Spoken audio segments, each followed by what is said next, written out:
Welcome back to the channel. Today we're diving into one of the most critical and evolving cybersecurity frameworks, Zero Trust Architecture or ZTA. In traditional security models, organizations use a perimeter-based defense, essentially a castle and moat approach. Once inside the network, users and devices were trusted by default. However, cyber threats evolved, and this implicit trust model is no longer secure.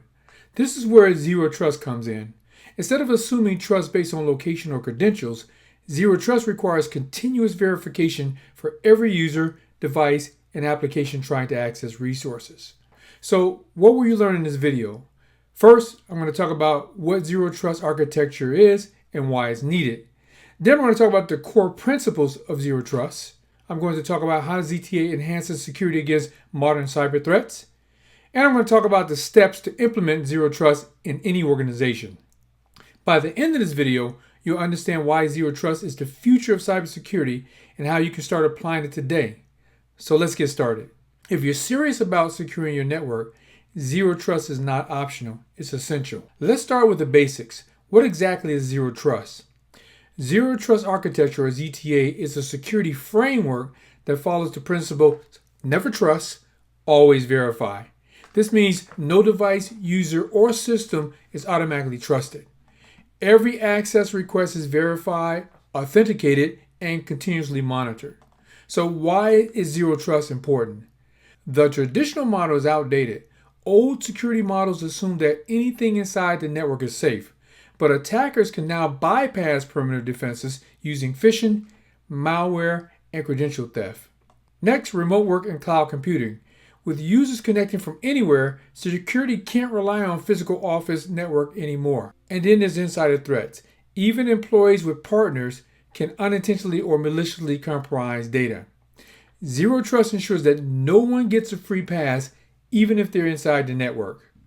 Zero Trust isn't a single tool or product. It's a security mindset. So let's break down its core principles. Number one, verify every user and device. First of all, identity authentication should be continuous, not just a one-time login. Multi-factor authentication should be mandatory for all access. Device health checks ensure that compromised endpoints don't gain access. Just because someone logs in once doesn't mean they should have access forever. Zero Trust constantly revalidates their access. Number two is least privilege access. Users should have only the access they need, nothing more. Role-based access control and attribute-based access control enforce granular permissions. Just-in-time access limits exposure time to sensitive data. Think of it like a hotel key card. It only gives you access to your room, not the entire building. Number three, micro-segmentation. Dividing networks into smaller zones limits the spread of cyber attacks. For example, if an attacker breaches one system, they can't move laterally to others. This protects high-value assets like databases and admin consoles separately. Instead of a single castle, Zero Trust builds multiple security layers inside the network. And number four is continuous monitoring and analytics. Security isn't just about stopping initial attacks. It's about detecting suspicious behavior in real time. AI-powered user and entity behavior analytics, or UEBA, can detect unusual login attempts or access requests. For example, if an employee suddenly logs in from two different locations within minutes, Zero Trust flags it as suspicious. Zero Trust doesn't block attacks, it actively watches for anything unusual. Let's look at how Zero Trust protects against modern cybersecurity threats. Cybercriminals are using more advanced techniques to bypass traditional defenses. Let's see how Zero Trust protects against those. First of all, you have ransomware attacks. Attackers often move laterally after infecting one device. Zero Trust blocks lateral movement and micro-segmentation. Even if one endpoint is compromised, it doesn't mean they can access critical servers. Second is phishing and credential theft. Stolen passwords are useless if MFA is required.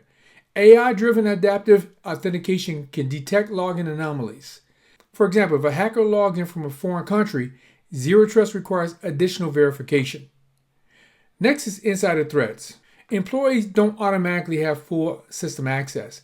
Least privilege ensures that only specific people can access sensitive data.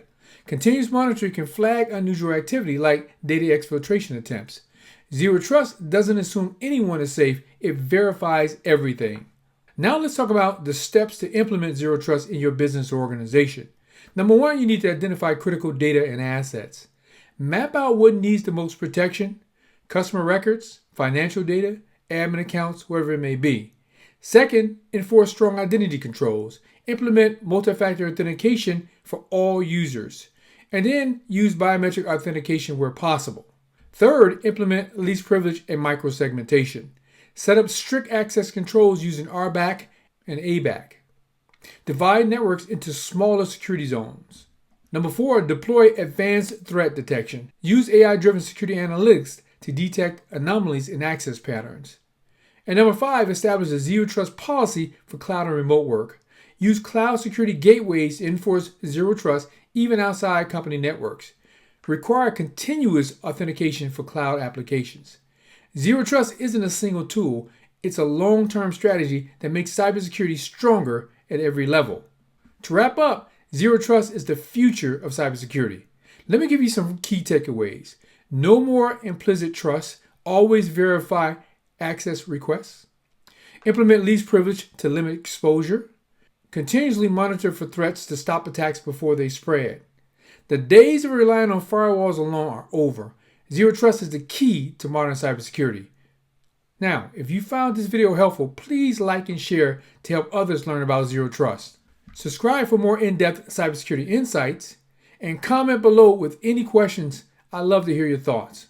Thanks for watching, and I'll see you in the next video.